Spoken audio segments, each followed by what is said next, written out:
Olá, alunos! Nesta aula nós vamos falar então sobre a proporção, né? Para quem está acompanhando aí os vídeos anteriores, nós estávamos falando de razão, tá? E agora nós vamos falar então um pouquinho sobre proporção. Bom, pessoal, a palavra proporção, tá? Ela vem do latim proportione, certo? E isso vai significar para a gente uma relação entre as partes de uma grandeza, tá, pessoal? Na verdade, pessoal, é melhor você pensar o seguinte: é uma igualdade entre duas razões. Bom, pessoal, o que a gente estava trabalhando então aí na ideia de razão, né? A gente tinha lá a ideia do antecedente e do consequente, não é isso? Beleza, isso aqui só é uma razão. Agora, pessoal, quando nós temos uma igualdade, certo, entre duas razões, eu digo que eu tenho então uma proporção, certo? Então, pessoal, uma proporção ela é uma igualdade entre duas razões. Professor, como é que eu faço a leitura disso? Eu digo assim, pessoal, A está para B, certo? Aí o sinal de igual eu vou ler assim, ó, assim como, tá, pessoal? C está para D, ok, pessoal? Lembrando que os denominadores, tá, pessoal, tanto da primeira quanto da segunda razão, não podem ser zero. Por isso nós temos aqui diferente de zero, beleza? Bom, pessoal, eventualmente, tá, pessoal, nós podemos representar, tá? Não é comum, tá, pessoal? Não é comum, mas eventualmente nós podemos representar, tá, pessoal, uma proporção assim, ó, A dividido para B igual a C dividido para D. A gente pode representar dessa maneira. Não é comum, certo? Bom, mas olha só, galera, essa ideia aqui ela é importante só para explicar uma coisa para vocês, beleza? Olha só, galera.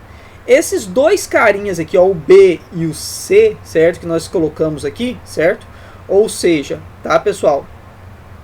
Nós temos aqui o consequente da primeira razão e o antecedente da segunda razão, eles são chamados de meios, tudo bem? Tá, beleza.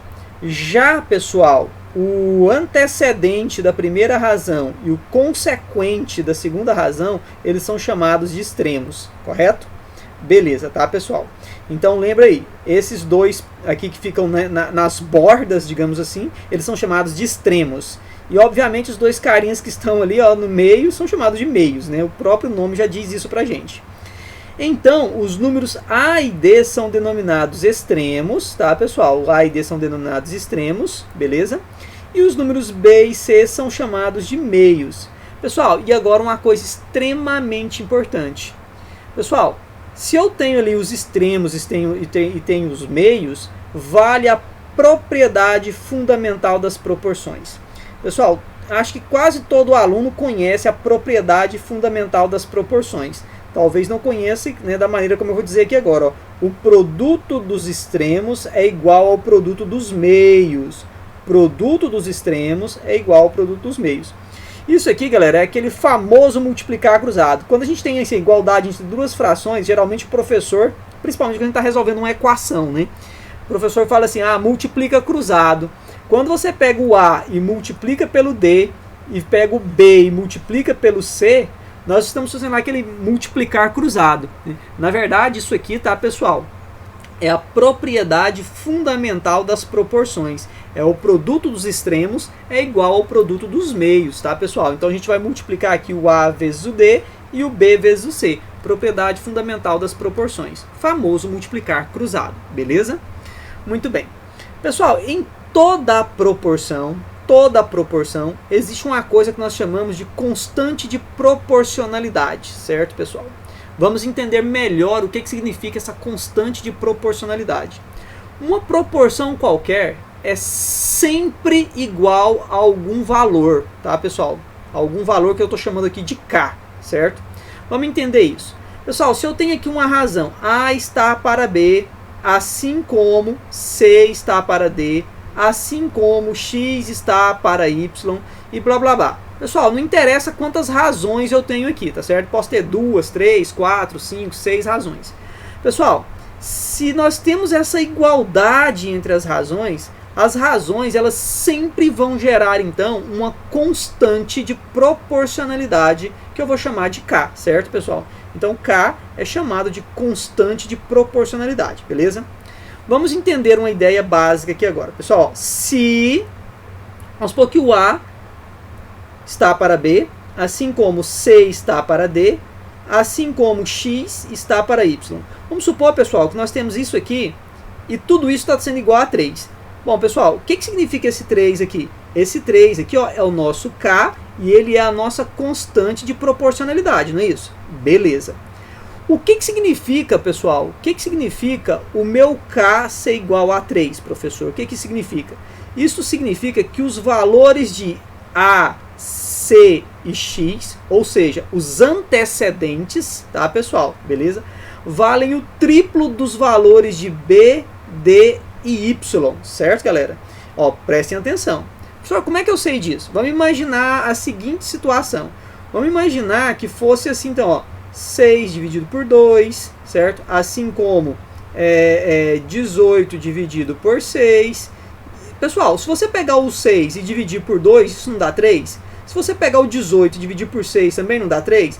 Prestem atenção que isso aqui, ó, é a constante de proporcionalidade. Isso aqui é uma razão, isso aqui é uma razão, e essa igualdade aqui, ó, é uma proporção, certo? O que isso significa, pessoal? O que significa esse 3 aqui que nós acabamos de falar aqui? Significa que o meu antecedente é o triplo do consequente, tá certo? Bom, então a constante de proporcionalidade, ela vai explicar pra gente, tá, pessoal? Quantas vezes, tá, pessoal? Ela vai indicar pra gente quantas vezes o numerador ou denominador, tá, pessoal, é maior ou menor. Desculpa, falei errado. Vai explicar pra gente quantas vezes o numerador é maior ou menor que o denominador, certo, pessoal? É isso que a constante de proporcionalidade vai falar pra gente. Quer ver outro exemplo? Vamos lá, ó. Você tem aqui, ó, A está para B, assim como C está para D, assim como X está para Y. Pessoal, e tudo isso está dando meio, certo? Tá, pessoal. O que significa esse K? Esse K aqui dá meio. Isso significa, pessoal, que os valores A, C e X, ou seja, todos os antecedentes, os numeradores, eles valem a metade dos valores de B, D e Y, tá, pessoal? Pessoal, é como se fosse assim, olha. Vamos imaginar assim, ó. Você tem aqui, ó, 5 e o 10 igual a 20 sobre 40. Certo, pessoal? Ok? Então, pessoal, vejam bem. Se você pegar aqui, ó, percebam que o 5, ele não é a metade de 10.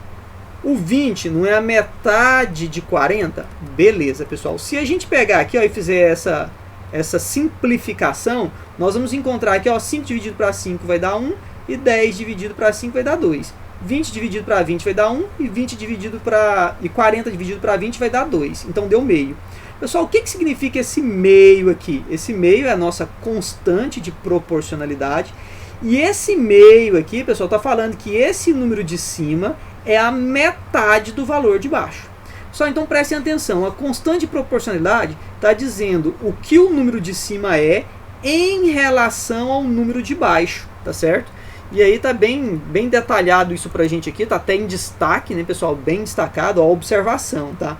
K indica quantas vezes o numerador, ou seja, o antecedente, tá, pessoal?